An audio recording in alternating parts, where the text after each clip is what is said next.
Hello everyone. Now we are going to see how to write or how to create a REST API and then how to launch it and then how to consume it. Okay, three things. So let's first create a REST API. You can use ASP.NET Web Application. Next, Web Application 7 is the name. I'll select empty and select a Web API here. Let's create a Web API project. Now in this project, we'll create two things. One is a model and the second thing is a controller. So first create a model, right click on the models, add a class. Our model is, let's say, student, and in the student let's create few properties.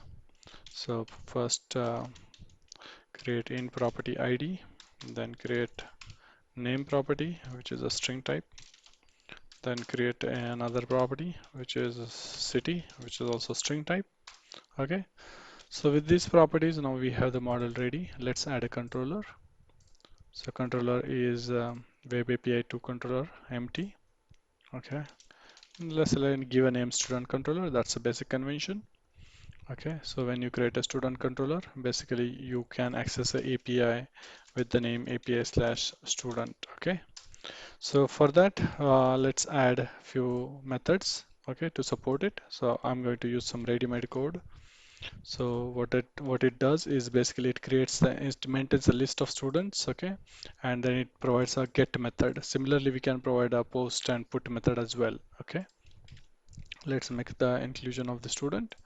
So basically, we need to provide four methods. That is a get, post, put, and delete. That is a CRUD operation, right? So right now, just for the testing purpose, we are using get operation. So get will provide all the list of students, and get into bracket ID of the student will provide only that particular record. Okay, so that's the basic idea. Now, if you run this application, it will launch. It is in a browser. Okay, so you get the browser, right? And here, if you say API slash student, then it will give all the students. And if you say API slash one, then it will give the student details of ID one. Okay. And if you give API 2, it will give the ID 2 details and so on. So that's the basic idea that this proves that this web API is working. Now let's host it.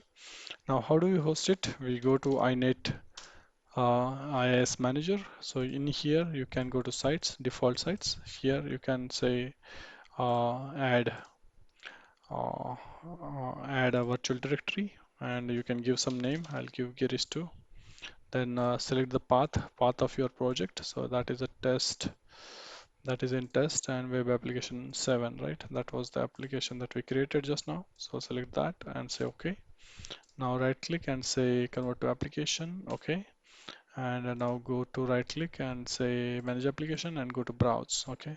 Now here if you give API slash student, OK, it should work, right? So similarly it's working, but now it is a hosted application, right? So you are not running it anymore. You are simply calling the hosted application. Now this is the path at which it is being hosted.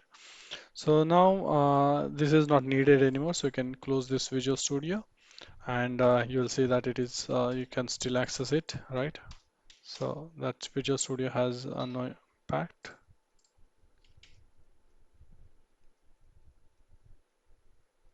Okay, that's interesting. So manage application, browse and slash API slash students. It's not students, student. Now that's interesting. So yeah, just for the testing purpose, I'll keep it running. Okay. So it is running now, and this one should work. API student.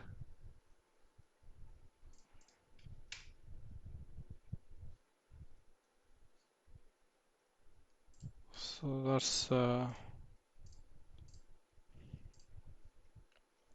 so I'll say refresh, manage application, browse slash API slash student.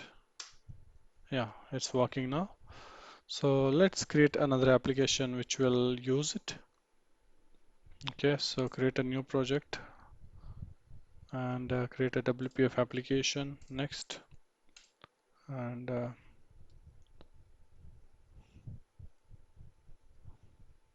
so within this application, let's create a grid, row definition. Okay, row definition. Here height is, let's say, 50. Right. Another row with a 50, another row with a 250 height. Then quickly create a one button. Content. Let's add a content is invoke the API, right? And on the click, let's add some event handler, right? Then let's add a label. Content is yeah, just test, and grid row is 2. Okay, and the name is, let's say, text1, right? So that's our text. And now what we can do is we can invoke the API from here. So for invoking, I'll use a ready-made code. So yeah, this is the ready-made code snippet, right? So text1.content, I'm setting some content. Then for HTTP client, I need to add this. And this should be a sync now because we are using some await. We are using await in method. So API student, now this is Girish 2. And yeah, that's it. So now if I run this application now, so and I click invoke API, so it's giving me all the student information, okay, right, which is there here. So Pune 1 Girish, then Mumbai Ajit, and Noida Suhas. So if you see, this is in the JSON format that we have got. So this is how you consume the API. And that's all I wanted to explain. So the three things we did: one is to create the API, web API. Second thing was to host it using IIS, and the third thing was consuming using some application, web application, or some WPF application. I hope you find it useful, and thanks for watching.